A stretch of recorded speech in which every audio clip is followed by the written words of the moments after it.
Okay, Amber, it looks like I'm good to go. Great, thank you. So we'll just start in a few minutes then.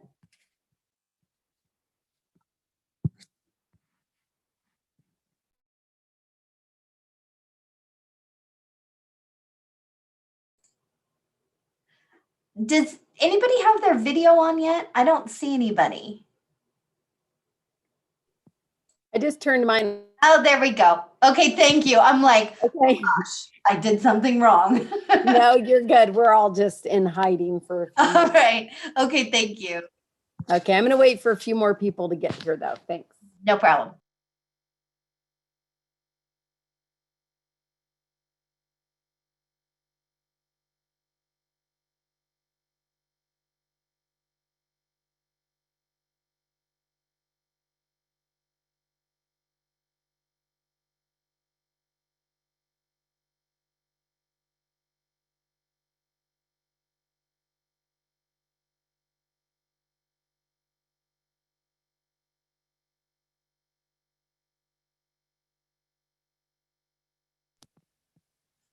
Also, Karina, I know that Jordan is planning on calling in. I don't think he's going to be able to have video, but he's going to be here for the beginning of the meeting. It's possible that is him and the attendees. I'm not sure if he can, maybe not. So let's just be aware of that. We're gonna, he is going to be calling in. Okay, yeah, I see a phone number. Do you know his phone number? Let me double check that. Okay.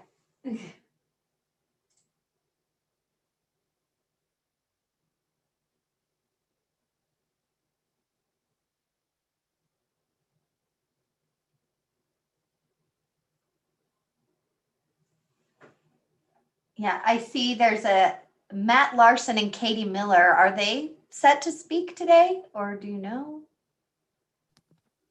No, I think that would, excuse me, be public comment. Sorry. And then I don't think that that's Jordan's number, so we'll just reserve that for public comment. Okay.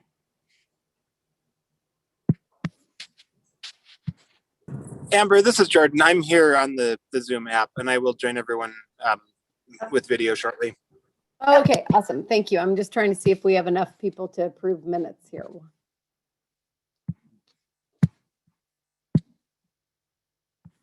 We do. So I am going to, I think we have a quorum. So Karina, if you'd put up the participation slides, then I will call the Parks and Conservation meeting of May 12th to order. As you can see by this, we are continuing to meet virtually, although I think all of us are starting to feel very excited to maybe see each other in person again. To participate, you can go to www.ci.missoula.mt.us/webcast.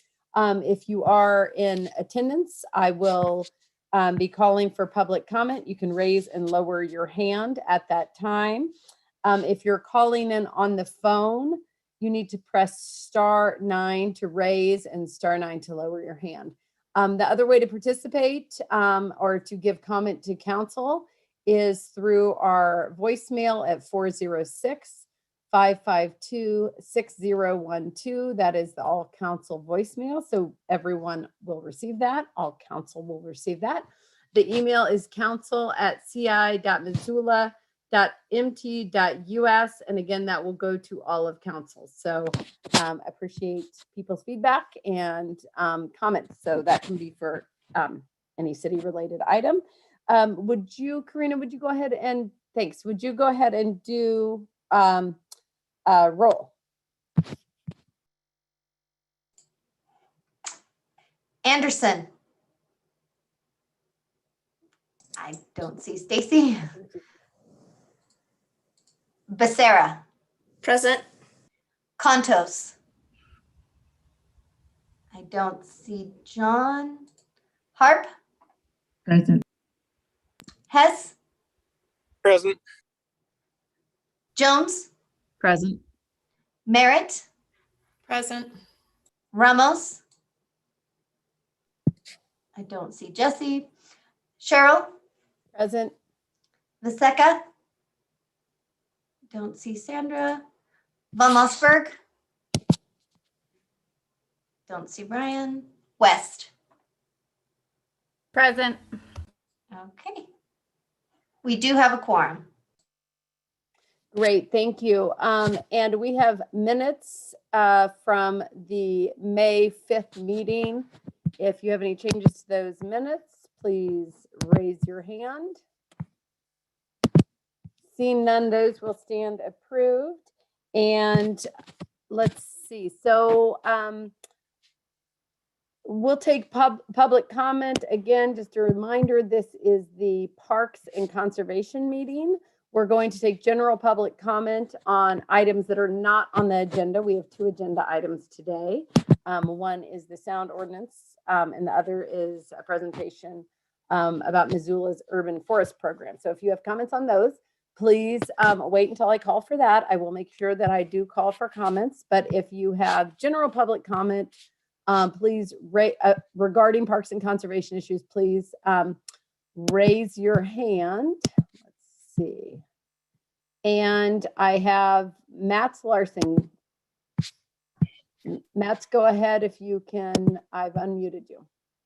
Hi, yes, Matt Larson, Ward 3. I just wanted to give general public comments regarding the blocking of information and the blocking of my ability to participate in any of these committee meetings, as well as in city council meetings. I can't comment on the agenda. I can't email any city departments. I can't call any city departments.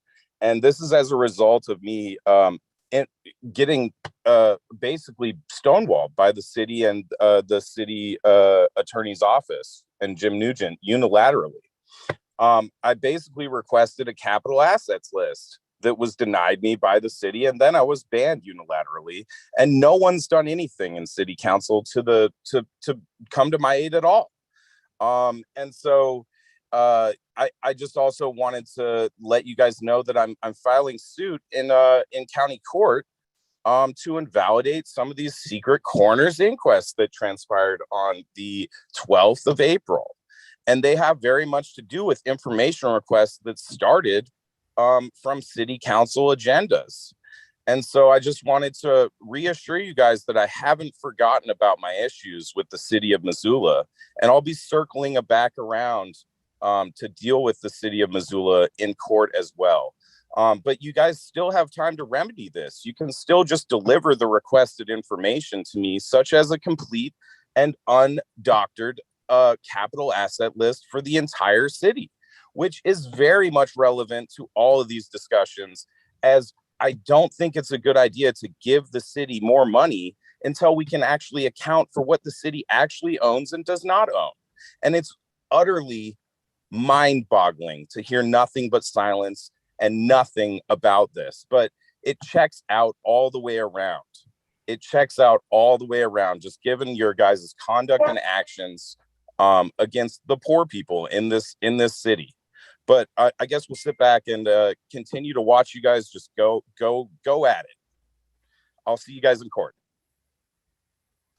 Okay, thank you. Let's see. So if there, I give some latitude there because I guess the CIP could be related to Parks and Conservation. If anyone actually has a comment related to Parks and Conservation specifically and would like to make public comment, please raise your hand and keep it to under 3 minutes, please. Okay, seeing none. Thank you. And let's see, we have, okay, so we have Shirley Kinsey here who is going to give us an update on our ordinance, our sound ordinance. I want to, before we jump into this though, Shirley, and I'll turn this over to you. I just wanted to give a thanks to the Montana Area Music Association and Parks and Conservation, Shirley, Donna Gockler, and also my colleague, Mr. Hess. We met regarding this after we got lots of feedback from the public and feedback from them. And I feel like I will let them speak because I think they may be here after Shirley's presentation, but I feel like we came to a very good, I think we came to an improved ordinance. And so I appreciate everyone being involved, and I'm going to turn it over to Shirley. Perfect. I'm going to share my screen with you, make it a little easier to talk about the, let's see.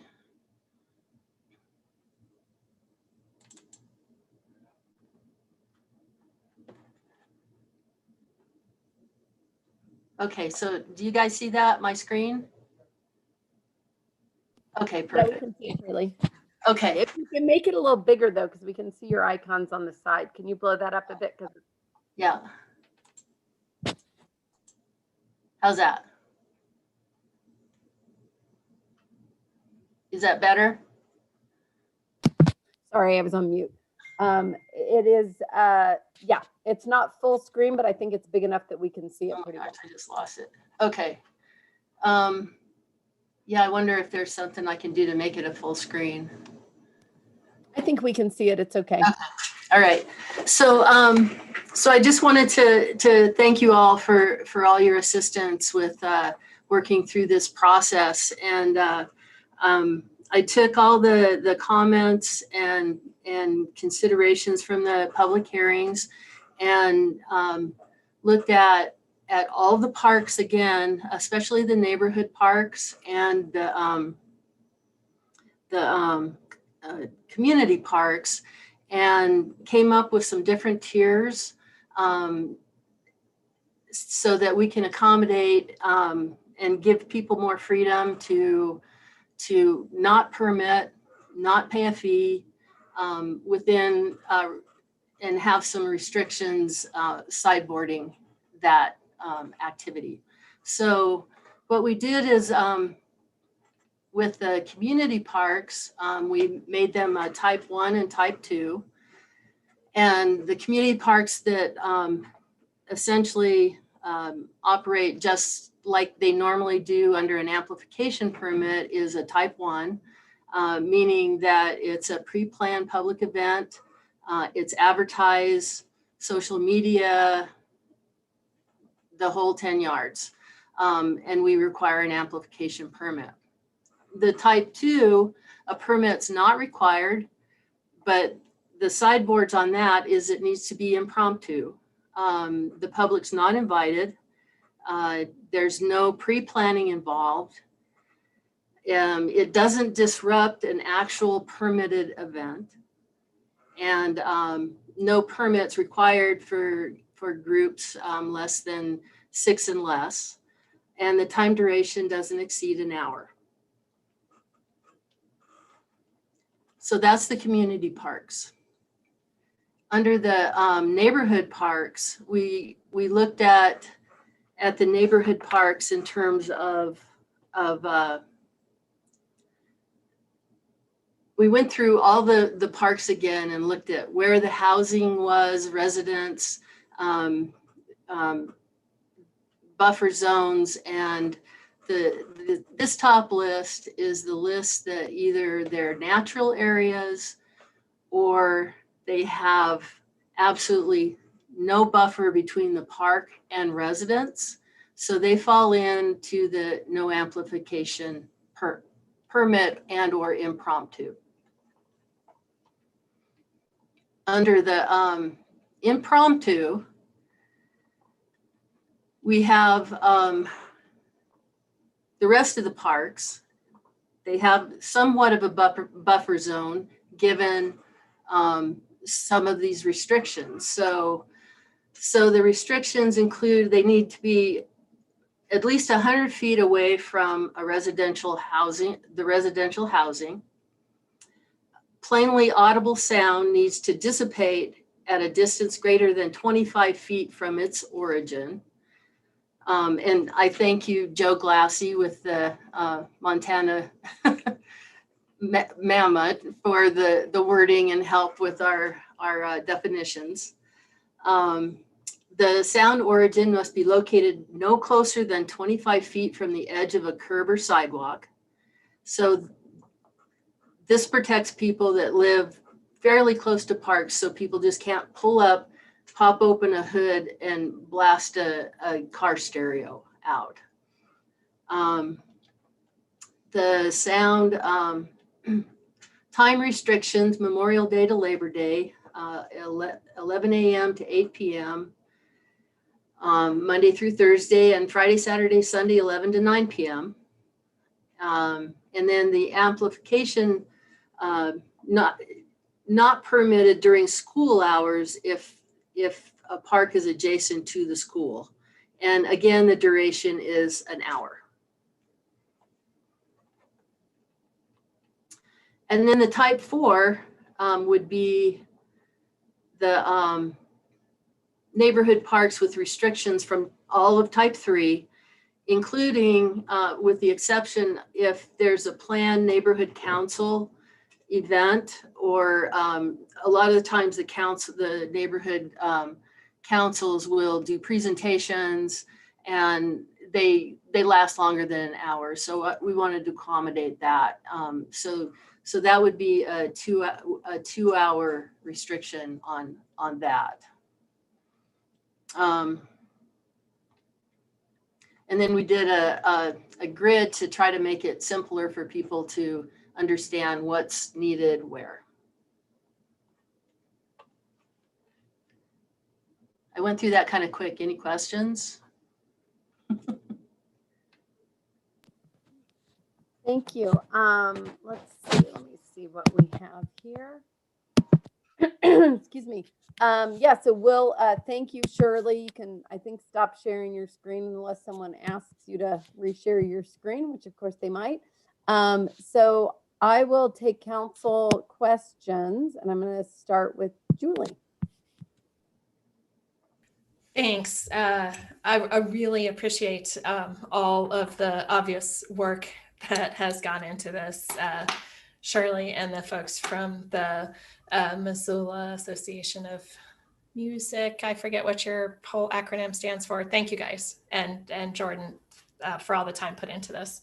I think hopefully addresses more of the community's concerns. One point that I think in my view is not addressed here, though, would be under the type P3, permit not required. I still think one of the things that started this was complaints to the police department were met with the response that the police department can't enforce park rules.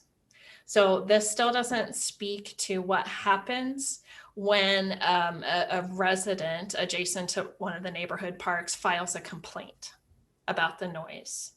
I wonder if, would it be possible to add a language that says if a complaint is received, that the activity will cease?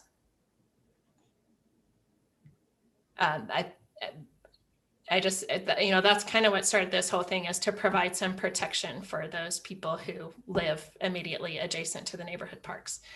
That would be something that I would suggest if we could add that language. And it does, so it's not involving a citation or anything like that, but just asking that the activity cease if someone complains. And then I'm curious, I love all the detail that's in Exhibit C, but I wonder if the red line language actually meshes with that. I mean, it's a small impromptu gatherings of less than 6. I think that's what that's supposed to say. We should probably take out the little less than or equal to sign and actually write out the word that we mean. Less than 6 users amplifying sound are required to adhere to restrictions. Okay, yeah. I mean, if folks think that says that just points people to Exhibit C. I wonder if that is clear language, but that's my thoughts. Thank you all for your hard work on that. Thanks, Julie. Yeah, I actually kind of felt like the language was clear in that piece, but I'm curious about, but I like writing out equal to or less than, because I think everyone, even as an adult, we misread that. It's very funny. Shirley, do you want to make a comment? Or are there any council comments around the complaint driven? I'm thinking that one through, Julie. I'm trying to think of where the problematic points would be in that. So Shirley, while you're thinking about that, I'm going to continue along with council and hear if there's any other comments regarding that. And again, I'm still thinking about kind of where the landmines might be in that as well. Heather, you were next. Go ahead.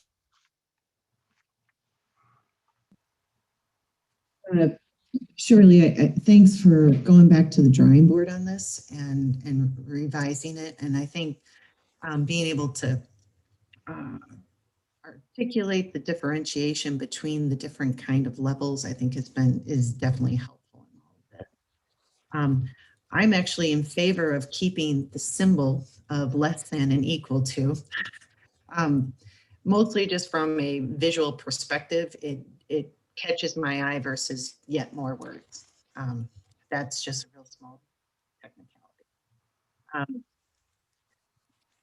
Julie, I think to your comment about a person that is immediately adjacent to the park and being able to call the police, and this is just some thoughts like that gives that particular person a lot of power over those who have to travel to the park because they don't have the benefit of that park in their backyard.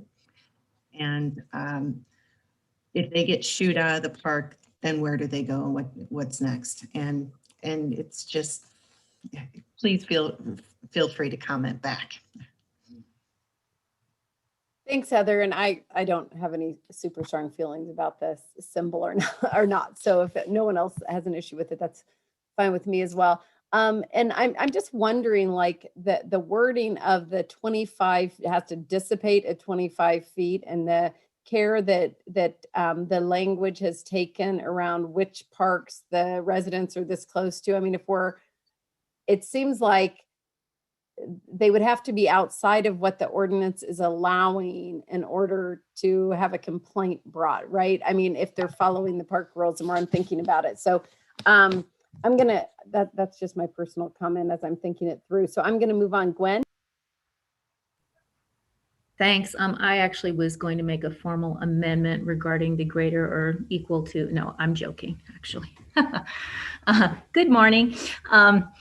But what I was, so thanks, Julie. I think that I was looking through all of this and reading it, and I appreciate this kind of trying to break this into different categories for different type of scenarios. And I think that Shirley and Jordan and Amber, thanks for spending time on this. And the type P3, as I was reading through it, I feel like it does this, the type P3 in my mind is for the casual group, that it's a small group. They just have a little speaker. They just want to hang out with some chairs in the park. That's what I'm envisioning. And the detail that is in that, in the restrictions, I feel like if there's not a good situation, it's been more than an hour, somebody has got a really loud speaker and they're playing something that maybe not as universally acceptable to everyone, and there's a complaint and the police show up, what I'm anticipating is there's a discussion. The police are like, hey, you know, you're sitting on the really close to the curb. You're supposed to be further in. When I'm 25 feet away, it's still too loud. Like we need to, there's that conversation that happens. And I feel like the sideboards are in there to have that conversation.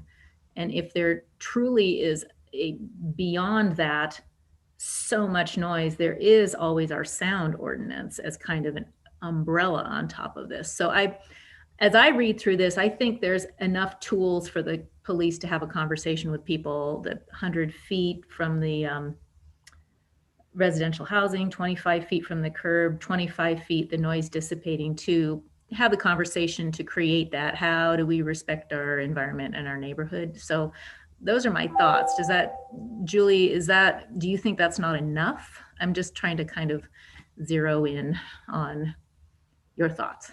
Chairperson, can I go ahead and respond to that? If that's okay. Yes, go ahead. That's what I think. So,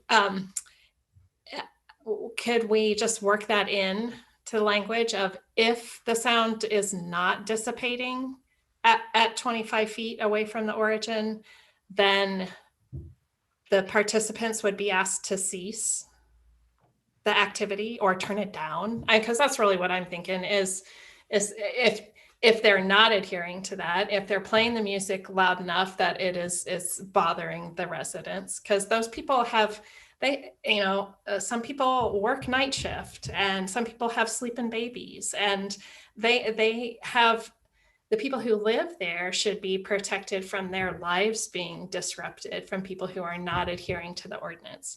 So I guess what my concern is that there's no consequence. We're saying you should do this, but we're not saying what happens if you don't do it. And rather, I would personally rather than seeing the next step that instead of seeing the consequence be that the police are going to show up and potentially write someone a citation, that we could go ahead and put it in there and say, if you're not adhering to this, you're going to be asked, and someone complains, you're going to be asked to turn it down or stop what you're doing. And to me, that would be a better consequence than the potential for someone to get a citation. Because I mean, I agree, Gwen, if someone complains, the police show up, a conversation is had, sometimes those conversations are going to be good, sometimes they're not going to be good. I guess I'd like to have it worked in there that we're clear that the first step is that the participants will just be asked to stop. Thanks, Julie. Going back to the greater than or less than, if you read that sentence, it doesn't make any sense. Small impromptu gatherings of less than or equal to 6 or less park users. I mean, you're saying it or less twice. The little symbol can just go away and then the sentence makes sense. Okay, thanks. And Gwen, you might have a response, but I'm making Heidi wait. So I'm going to say Heidi's going to go first, and then we can continue if you have a response. Yeah, I guess my question is just to Shirley, to make sure that the Parks Department has what they need to be able to enforce amplified sound. I think that there's the response we largely got was from the busking and musician community, but that isn't, all amplified sound that could potentially happen. And I really appreciate, I guess, the nuance and the collaboration to get to where we are. And I just want to make sure that, I guess, Parks feels like they still have what they need to address the overall occurrence of amplified sound, regardless of what the source is. And then my second comment is around the less than and equal to. I think the cleanest thing would be in legal documents that I work with, I often have the number or the symbol and then in parentheses have it written out. And then you can remove whatever it says later so that it reads correctly. So both are there. That would be my suggestion. And that's nitpicky.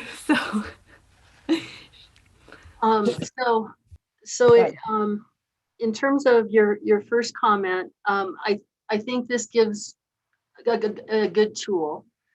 We could add in the restrictions, if restrictions are not being adhered to, the sound needs to cease. Something like that. And that would, be part of the exhibit as well. And then, yeah, and the symbol is, I can do either or. And I guess I have a follow-up question because I guess the enforcement or the consequences are at the end of this ordinance, and they're equal for all of the things that are addressed in this ordinance, all the different rules, not just the sound. And so I guess I don't know if it's the cleanest thing to just add like a carve out of like, we'll do this thing first on this one particular section. And that's just, yeah, I don't know. That's just in the context of the larger ordinance, if that's something that we want, I just want to point it out. That's all. So one of the things that I looked at was the alcohol ordinance and kind of patterned this after that. So we had some continuity in how things were detailed out. The alcohol was a big deal to a lot of people, and this turned into a big deal for a lot of people. I prefer more of a black and white, but this is, gives a lot more detail. So we have some consistency in terms of how it's presented. Thank you. Gwen, and then I'm going to, Karina, if I'd like to promote, we've got the Montana Area Music Association here, and I know that they have their hand up. So Gwen, after you make a comment, let's promote them into the meeting. If you could, Karina, go ahead. Great, thanks. And thanks, Julie, for, I think we're actually kind of all talking about the same thing. It's just to what degree it's clarified in the ordinance. And when I look at type 3, there's someone's having a little speaker, they're in the middle of the park, they need to follow these guidelines. They either aren't situated well, or it's too loud, or it goes longer. In my mind, the way it's written, someone comes, there's a complaint lodged, someone comes, and if they don't stop, then a permit is required, and then they will be cited for not having a permit. So to me, it's kind of the logical evolution of, that's right, they need to shut it down once a complaint has been lodged, and it's a logical complaint. But I think Shirley, what you were saying, it could just be spelled out a little bit more. And so I'm fine with that. I already kind of think it's in there, just the way it will sequence, but if it can be just basically once a complaint is lodged, if it's valid, yeah, people need to modify it or shut it down. So I think we're talking about the same thing. That's all I got. Okay, thank you. Need a motion, Amber, on this prior to taking public comment? Well, I was gonna, yeah, I want, go ahead and give me a motion. Okay, I will make the recommended motion, and now if public comments given, it's sequential. Great, thank you. And I am going to promote, oh, she already did it for me. Let's see. Or is someone here from Mama? Is someone here from Mama? You should be promoted into the meeting. Yeah. And I just thought I'd give you an opportunity. Oh, there you are. Hi there. Hi, you guys. Thank you so much for giving us the opportunity to collaborate with this ordinance. I'm really happy with the specifics that were placed into it. And I know that surely, yes, black and white is sometimes easier, but within this and within the many individuals that this is addressing, I think the specifics are going to be a really useful tool for the community and for law enforcement and anybody surrounding the public park systems to be able to respond accordingly to sound in our parks.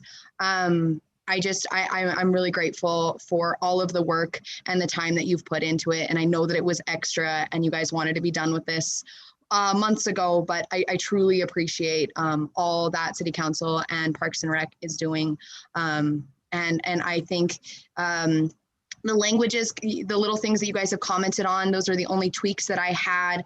And yeah, if people aren't adhering to the ordinance, I think that was the only other concern that Julie had brought up is how are we going to enforce that if it's someone requesting that the music stop, if it's not adhering to the rules without the need of citations from law enforcement. But I'm really grateful and thank you all for your time. And that is all that I have to say. Great, thank you. I appreciate you attending today and I appreciate your work on this as well. So it was a good collaborative effort and that always makes us happy. And sometimes that takes more time. And luckily we had more time on this, so it was perfect. I am gonna go to Julie. I see you have your hand raised, so I'll give why don't you go ahead and make your comment, and then I'll continue to take public comment. Okay, I just wanted to maybe remind folks that when we amended this portion of the ordinances for the trapping in public parks, we did add language to the enforcement and penalties section 12.40.080, and to be specific to the changes, to like go along with the changes to the earlier parts of the ordinance around trapping. Because, as it stands right now, if someone's in violation of what's listed there in Exhibit C, the consequence is under 12.40.080 Section B, a person convicted of any violation of a provision of this chapter may be punished by a fine of not less than $25 and not more than $500. And honestly, I really didn't want to see the outcome of this be that people could be automatically cited for not being in compliance. So that's, I guess, I'll leave it at that. Thanks. Thank you, Julie. I am going to, since we have a motion on the floor, I'm going to go ahead and take public comment. Again, this needs to be related to the motion that has been made, and please keep your comments to 3 minutes. And if people would like to raise their hands, I will call on you. And Matt, go ahead. Yeah, this is Matt Larson, Ward 3.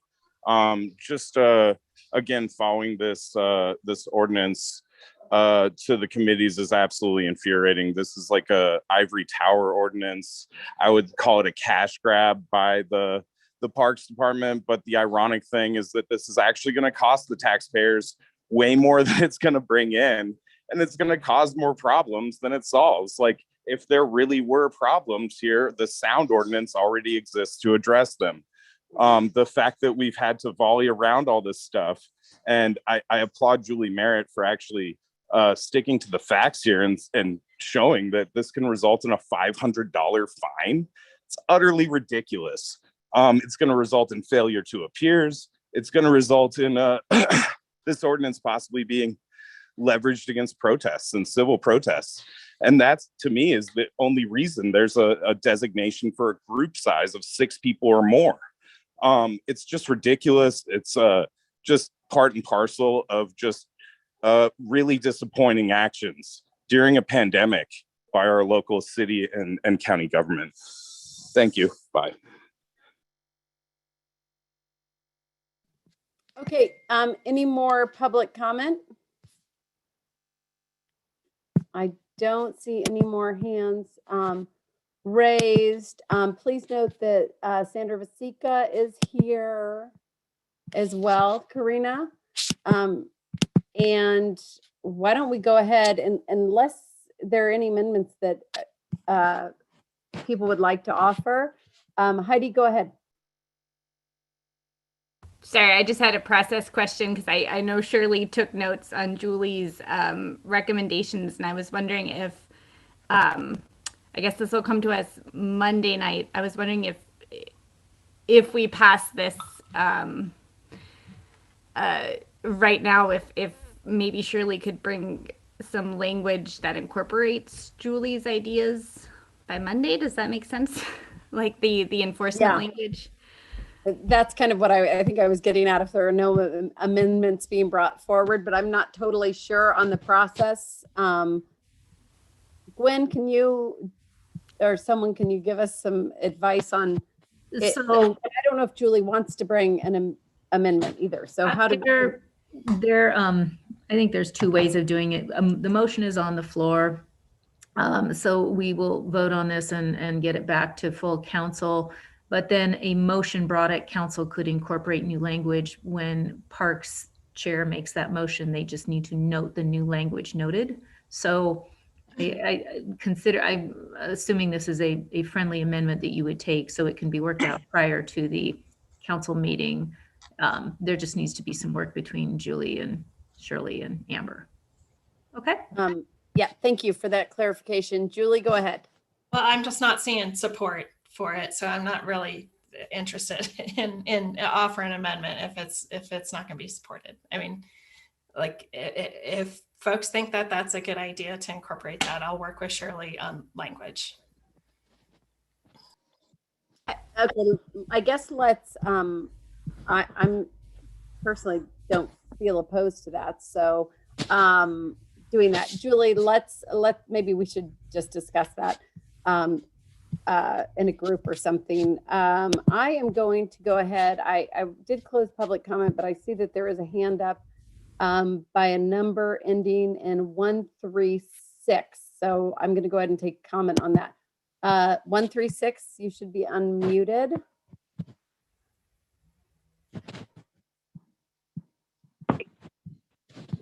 Hi, can council hear me? Yes, yeah, thanks. You're in. Go ahead and make your comment. Awesome. This is Peter Rutledge, voting in Ward 5, residing in Ward 3. Thanks for some additional consideration and having this back to committee to have a little more discussion how we're going to, write this and, kind of go through. I appreciate you guys taking some time to consider some additional sideboards or reasons why everybody who did comment during the council meeting was opposed to this as written. I would like to reiterate, I already feel that there are tools, as I did at the previous council meeting, that are there for police officers that if someone is being unruly and being too loud, that they already have all the tools necessary based on city code, chapter 9, section 30, I believe, regarding decibel levels and all that. Second, I might have missed it, part in regards to what the fee would be. As I said during council as well, I'd like to see, ideally, a fee not be there, but there would be some administrative time. So I feel like it would take about 10 minutes to review that. I know that Shirley was about electricity usage, which honestly probably would only be $1 or $2, but let's just call it $5. And then toilet paper and whatnot. So the original proposal was to have this price at $48. I would love to see a cap on that at $25, so we're not making it too hard for people who want to do good things for their community members, not to have to just saddle, the whole, that excessive cost burden in order to be able to provide stuff outdoors that people are having fun during a pandemic. Speaking to what Mr. August was saying, John August was saying in that meeting. That being said, I still don't really see the notice to be there. I was kind of occupied during some of this meeting, so I couldn't hear everything in regards to the different tiered sections that you guys had up. So I wish I would have been able to heard more to address that, but unfortunately I'm unable to do so.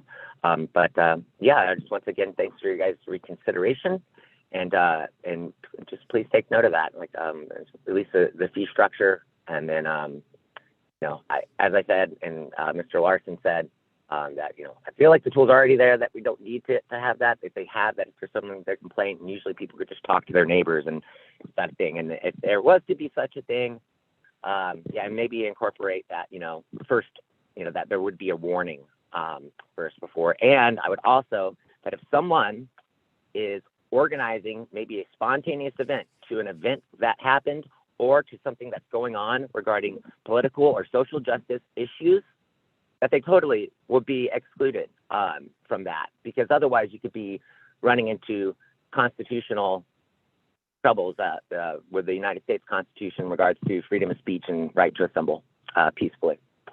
That being said, once again, thank you guys for your time, and that's all I got. Thank you, Peter. And we do have one more item that we need to get through today. So Shirley, if you, Sandra, if you want to make a really quick comment, because we need to get moving on, but go ahead, Sandra. Yes, if we are voting on this right now, I was just going to mention that I'm going to abstain since I wasn't here for the beginning of it. Yeah, fair enough. Okay. I'm glad I let you speak. Okay, so we are going to be voting on this right now, and I think you Can I can, just add one more thing, Amber? Sorry. Go ahead. I wanted to let you guys know that one of the things, another reason that we do charge an amplification permit is we pay for music licensing through the associations every year, and it totals around $1,500 a year to ASCAP and BMI. So there are some real costs to amplifying, broadcasting sound into the public. Thank you. I really appreciate that clarification. Okay, if there's nothing else, Shirley, that you want to add on there, Karina, would you go ahead and do a roll call vote?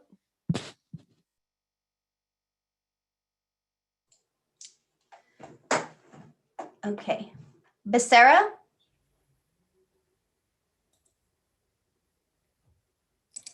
Yes. Becerra votes yes. Harp? Yes. Was that yes? Sorry. Yes. Yes, Okay, sorry. that's all right. Hess? Yes. Hess votes yes. Jones? Yes. Jones votes yes. Merritt? Yes. Merritt votes yes. Cheryl? Yes. Cheryl votes yes. Vaseka? Abstain, please. Vaseka abstains. West? Yes. West votes yes. So that is 7 yeses, no nos, and 1 abstain. Great, thank you. And I'm curious if we should put this on committee reports, since it's been an item that we may want to have further discussion on, even though it was unanimous. We're opening the public, we opened the public hearing, so Oh. this is going to be held over.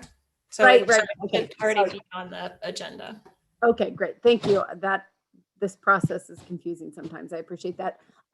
Sure. Sorry, muted myself. Shirley, thank you so much. And we'll see you, I think, on Monday night. So, and so moving on to our next presentation, we have Morgan Valiant, and he is going to just give us an update on the Missoula Urban Forest Program. Morgan, thank you for being patient, and why don't you take it away? Yeah, to do a quick time check, how much time do I have? I think we have, let me double check. I think we have until 11:35. Do you need more time than that, or is that? Not at all. If it was only 10 or 15 minutes, I was going to say I couldn't do it, but I've got about a half hour here, so that's fine. We'll get it Perfect. I'll going. quit talking. You take it away.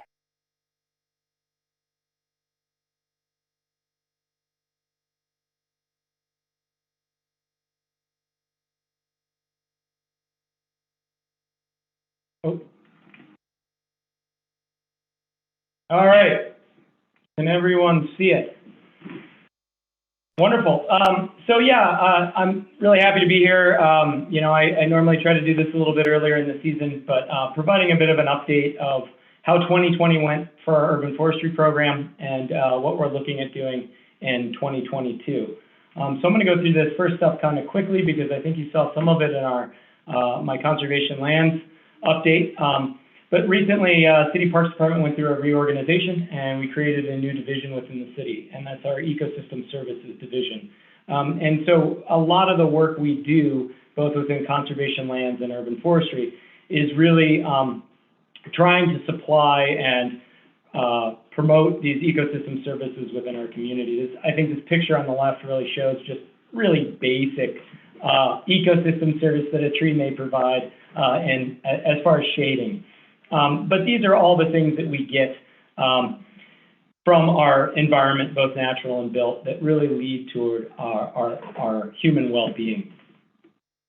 With that reorganization, we have combined our conservation lands program and our urban forest program, and I am now managing them, overseeing them both. Within our urban forestry program, we've got an urban forest manager. That position is vacant. We're actually looking at advertising that position here within the next week or so. We've got an urban forest specialist that works both within our program and then works very closely with development services and to make sure that our tree standards are being met across the valley. And then we've got our maintenance crew, which are all 12-month employees in blue here, that do the majority of the work out in the field. One thing that's also kind of unique is we've got a great nonprofit. We've got an urban forestry advocacy group, Trees for Missoula, which I know you all are aware of as well. And they really help us further our missions and goals and help with program growth. Give you an idea of generally the work that the urban forest program does. If we were really to put it into 4 course buckets, we certainly have our own internal management plans that we operate off of. We've got our forest management plan and our open space and our parks master plan. And then we're also really kind of started to work in 2022 with the birth of the Ecosystem Services Division to look at how we can implement components of our 2020 Climate Ready Missoula plan that was recently adopted in the city and the county. One thing that I think is really unique about the work that the urban forestry crew does is that we are managing a big chunk of city liability. There are a lot of tree claims within the city, both because we've got an aging forest and trees fail, and there's a lot of infrastructure around those trees. And so there's a significant amount of liability management that happens. And the more proactive we can be, the more we can reduce that liability. One thing we've really been working towards over the last few years is really guiding that development of our urban forest, not just through our strategic plantings and public education and volunteerism, but also having closer ties with our development community and with development services so that when we get developments approved, we're getting our tree standards, we're furthering our urban forest, and we're moving it on the right trajectory. Of any other program within Parks and Rec, I think urban forestry probably touches more different programs within the city. We're working in street right-of-ways, we're working in parks, and so we do a lot of collaborative projects with other city departments, with other private entities, and then also within our parks team as well. Over the last, 2020 was a great year to reflect, and we took a little bit of time to really think about where we want to go and kind of put some broad, hairy goals out there for 2020 and 2022. And one of those things, and this is something we've been working at for a while, was really breaking down some of these silos that exist within our city and within our own department, and then also with some of our designers and engineers and contractors in the community. So we've been doing a lot of work there. I think creation of our urban forest specialist position, Marie Anderson, who I know some of you have met, she's spending right now with development booming, half of her time is devoted primarily to development services to review plans to make sure we're getting our urban forest goals met and those trees are being planted to a high standard. Sustainability is something we're really looking at, and I'm going to talk a little bit more about that, but how we can utilize wood waste, less reliance on fossil fuels, more technology. Protection of high-value trees. I think, kind of the phrase in the industry is that a healthy, well-maintained tree is a safe tree. And so being able to use technology to really target maintenance and then also track what we do, how we do it to be a little bit more efficient and to get just a healthier urban forest in general. Right tree, right place is something you hear a lot in the industry too. And, classic example of this is you don't plant a tall tree underneath a power line. We're taking that a little further. And so I think we're really starting to look into more considerations of soils, water requirements, starting to look at other types of resource protection and our green infrastructure, and starting to take a broader perspective look at how we plan our urban forest and maintain it and develop it, given all these goals within our community. Some of our big accomplishments in 2020, besides doing a bunch of masked yoga, these are some folks from MCC that came out to help. They're obviously doing a tree pose if you're into yoga. They helped us do some of our initial plantings in the spring.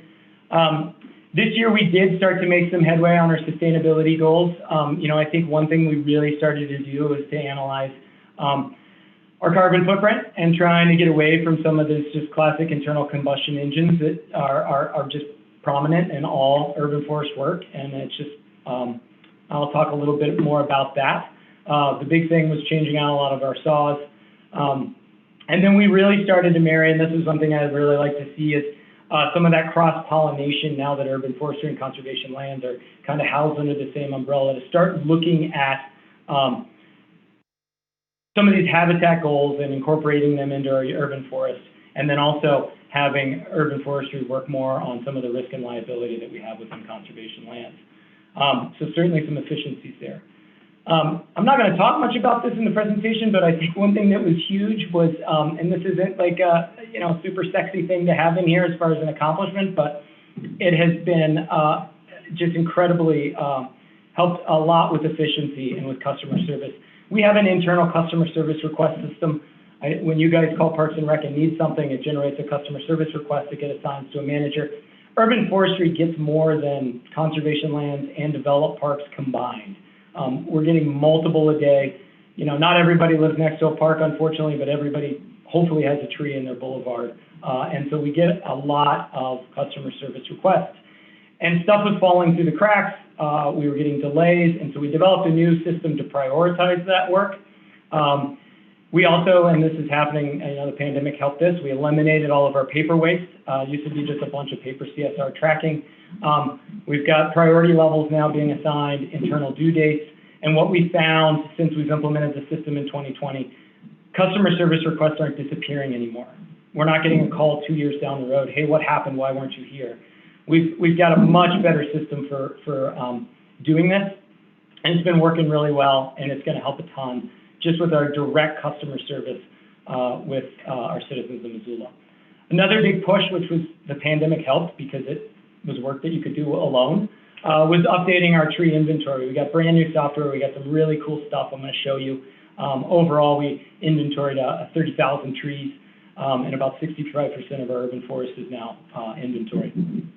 So when I talk about some of these changes, when we get into how we're redefining right tree, right place, and some of our cross-pollination, we're starting to definitely this year did a lot more incorporation. This is pictures of the guys climbing trees, choosing to climb trees in areas where we can do a removal and leave habitat trees, leaving more habitats for birds, woodpeckers, and then also really working at changing how we manage our invasive tree species. A lot of our invasive trees that we're dealing with in the river system started out as street trees that have been moved into our natural areas. And so we're doing a lot of collaboration and cross-pollination and some really cool cooperative projects.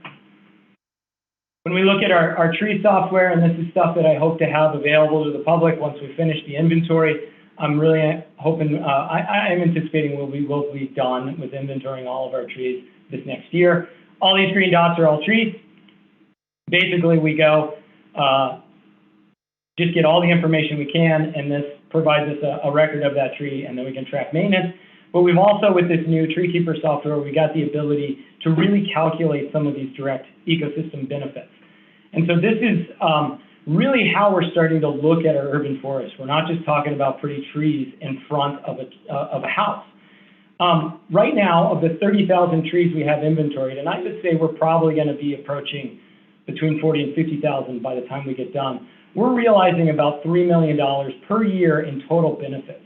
And when you calculate that out, the majority of it is in increased property value. The trees in front of your house increase your property value. That's a lot of people are aware of. We also, these trees help tremendously with stormwater reduction and runoff, keeping that water from just running down the street, going into a sump.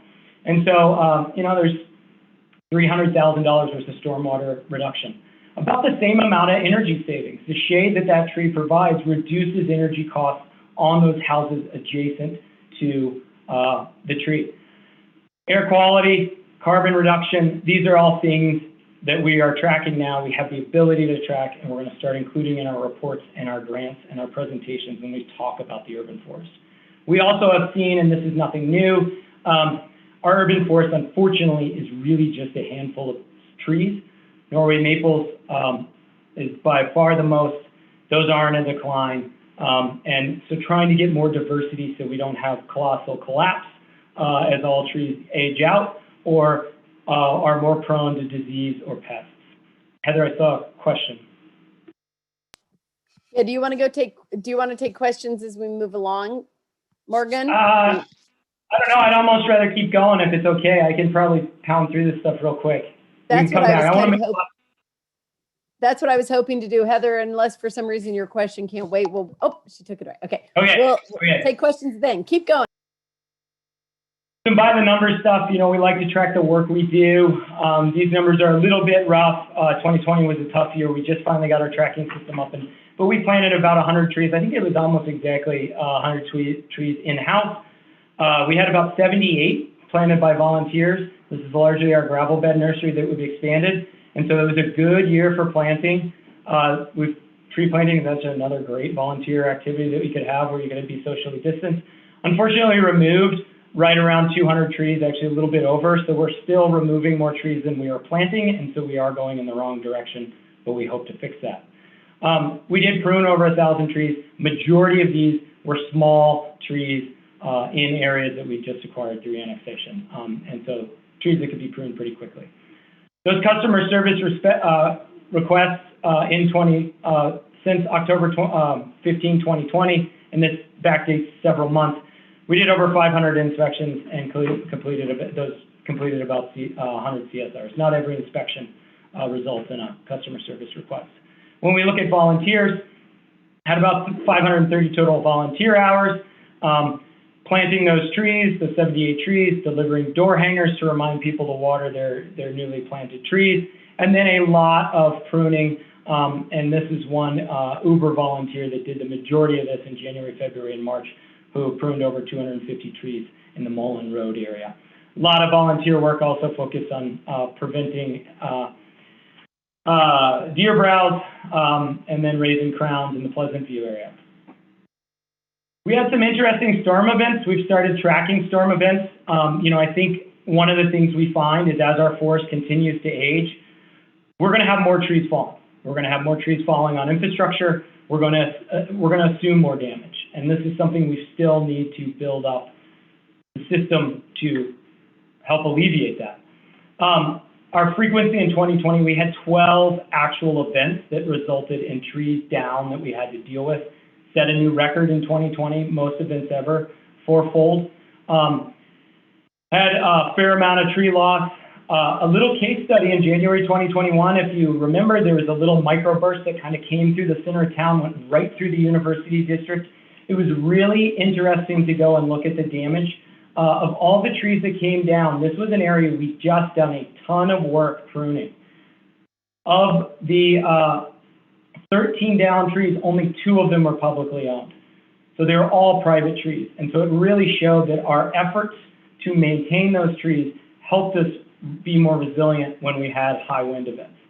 Of all those, 13 were spruce trees, primarily Colorado blue spruce. That is a big issue as well. We've quit planting those a long time ago, but they still are a lot on private land. Had great coordination between all of our departments, city streets, our health and safety folks, and we're able to get things back to normal pretty quickly. We got some new forests in 2020. The expressway annexation area, we did get that all inventory. We picked up about another 1,000 trees, about $90,000 of overall ecosystem benefits. Unfortunately, this neighborhood is 50% green ash.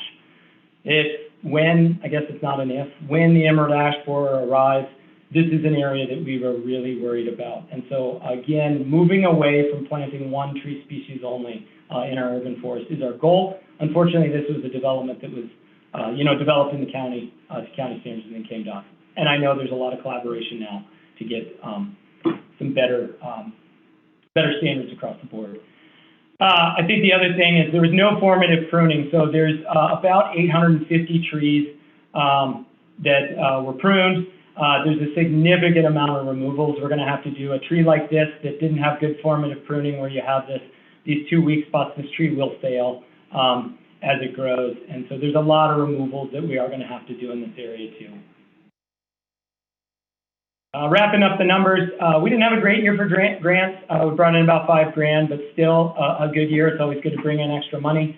This year alone, we've already submitted grants for just over $500,000. We actually didn't get one. We're still waiting to hear on the other. So we are looking at there's a lot of new monies that are becoming available for trees and urban forests specifically. So I'm hoping to have some good numbers for 2021.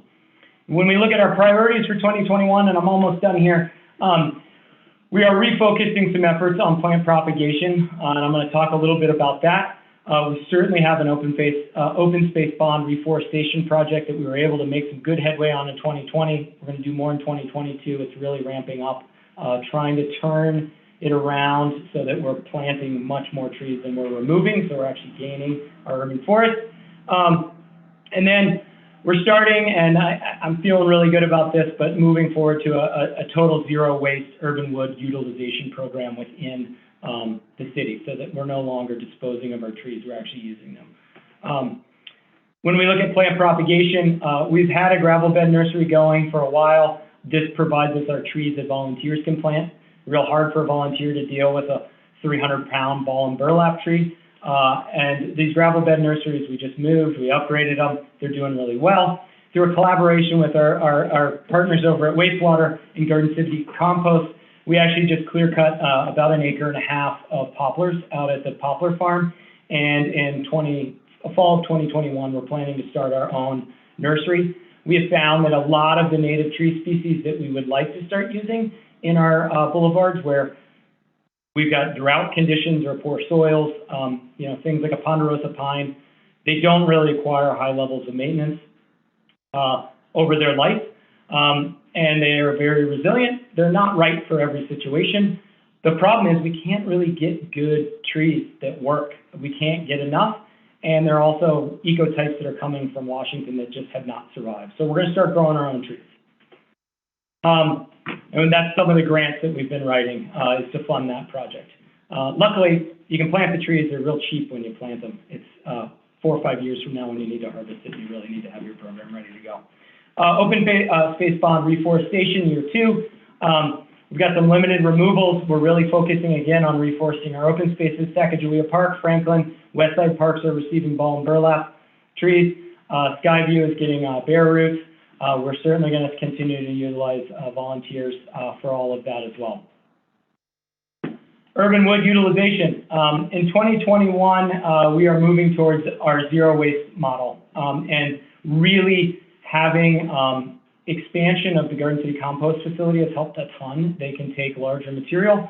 We are also moving forward with starting to mill. We've got a ton of these coming, kiosks within our conservation land system. We have traditionally milled these from urban wood, but we've got a volume coming that we've not seen before with our open space bond project, so we're going to start supplying all of that. We're also going to try in 2021, and I think we're there, supplying all of our woods within developed parks as well. And so we've been stockpiling wood, getting it out to the compost facility, and then we'll mill it. And one of the things, and we're going to be tracking the system, I think it's also really looking at our internal costs to do this versus buying dimensional lumber from the store.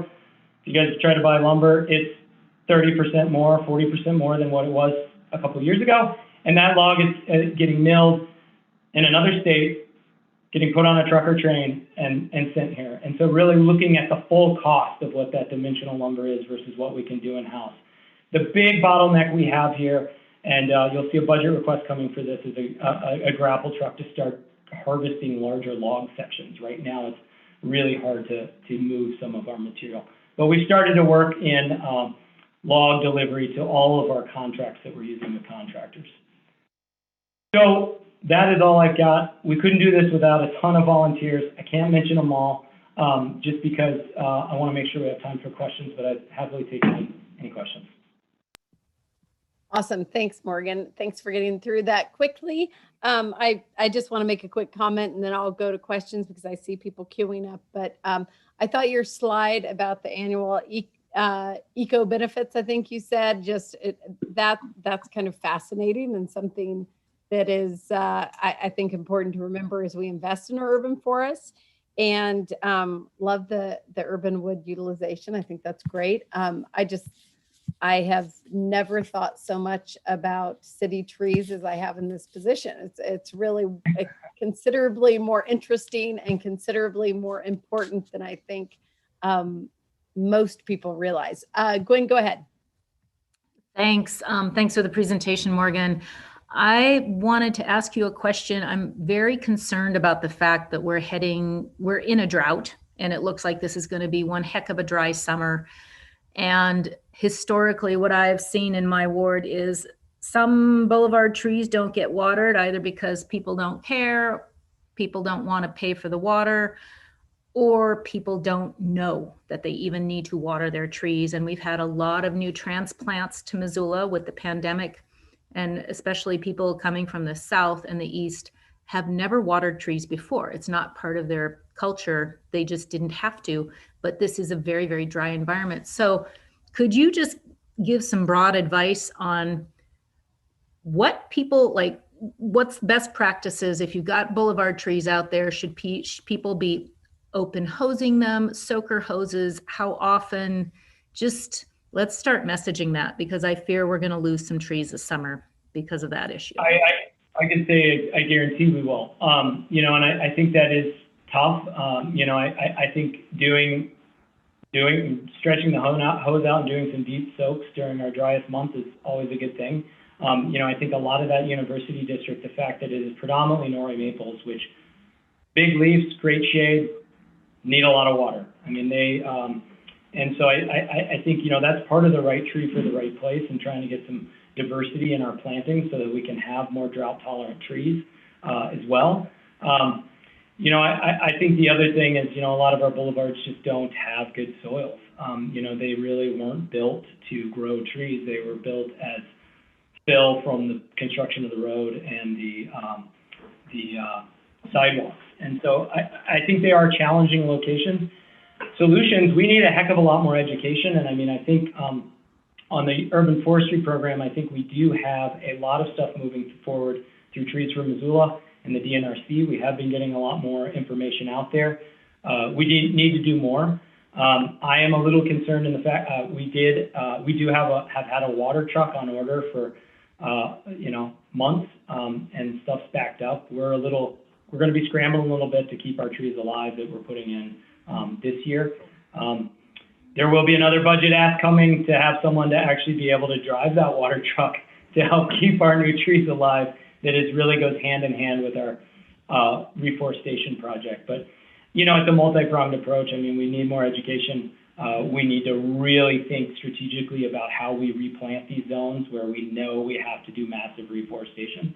And that is something that I think that is definitely where we're moving, and we've been putting a lot of thought into it and getting that urban forester here so that they can really take the reins and take over some of that stuff is my next step.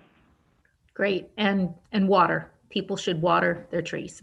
This is a dry year. Yeah, I mean, I think it is worth watering for sure. Thanks. Thanks. I'm going to move on. We have just 5 more minutes, so I'm going to try to get through all these questions quickly. Julie. Thanks, Morgan. That's great information as always. I'm wondering if the cost benefit analysis of the poplar tree farm has changed any with the, as you mentioned, extremely expensive lumber prices that just seem to keep going up. Has that changed at all? We have been working on that, and I think we've got kind of a collaborative group together, and I'm really pleased with it's really cool. I think there's going to be some good things coming out of that. I'm not going to speak to it because I'm just there kind of in an advisory capacity. I think generally those poplars are not good marketable wood for dimensional lumber. They grow real fast. They have really big growth rings. You know, our ball and burlap tree farm, you know, you can do a lot on 2 acres. And so, yeah, there'll be more stuff coming on the poplar farm. I think there's a real value in that. And I know there's change coming. And I'm really excited to hear about your plans for the nursery. Yeah. Thanks. And Morgan, you can stop screen sharing, I think, just so we can see everyone in a tiny little box. Okay, Mirta, go ahead. Thank you. I think based on the org chart that you showed us, we haven't replaced the position for the urban forester. Is that correct? That is correct. And so my comment, I guess, is that we do have an urban forest specialist, Marie, and I just think it's so incredibly important to have that interdepartmental collaboration. And I just want to say how incredibly important that is for the benefit of the urban forest and servicing our community to ensure that all those departments are working together so that we can be more efficient. So thanks for making progress on that. I know that in the past that wasn't necessarily our strongest ability, but I'm glad to see that taking steps in that direction. As Gwen was talking about the responsibility of homeowners and caring and maintaining our urban forest, I know that there are some communities where they work with the real estate agencies so that education is passed on as new homeowners become members of the community or they move, so they can get that education about this is also part of your responsibility. So I'm wondering if that's something that if we aren't doing already, maybe we could explore. And I'm happy to chat with Trees for Missoula about this too. I'm sure that, there are many ways that we can educate, but I just thought of that as another thing communities are doing. Thank you. No, I really like that. And we will take you up on it. And I hope to have that urban forest position filled by the end of June. And then we've been kind of delaying some of those big discussions until we got someone in to help shepherd that through. So. Yeah, thanks. That's a great idea. Heather, I haven't forgotten about you. I'm going to take one more question. We don't need a motion on this, so I'll go to the public after that. But go ahead, Heather. Good. Morgan, great presentation. If you can upload that to the system for us, I would appreciate, because then I can go back and ask more intelligent questions. But I just wanted to make a comment that the value of what our urban forest does, it really converts housing to homes. And I think we've all driven around different parts of our community and recognize the areas that are naked of trees and wonder, like, how can this possibly be a really vibrant community without trees? And so your graphic of the value, not only just in terms of energy savings, but the value it adds to a person's property should just be incentive enough to plant more trees. And to Julie's comment about the, oh shoot, now I forgot the poplar farm. I think there's also some value potentially, Morgan, of just leaving it as is and just using it as a carbon sink instead of necessarily trying to produce a product out of it. So just something I hope your team is thinking about. Thanks. Thanks, Julie. If any attendees have questions, you could raise your hand at this point. Questions or comments on the urban forest presentation. We only have one attendee. They are not raising their hand. And it is 11:35, so this is perfect timing. Thank you, Morgan, for that presentation. It's really interesting and really enlightening. I think that this is super important and something that people don't think about on a day-to-day basis. So appreciate it, and we'll look forward to getting your next update. Thanks, everybody. Reach out anytime. Thanks. And then I will adjourn the Parks and Conservation Committee. Thanks, everyone.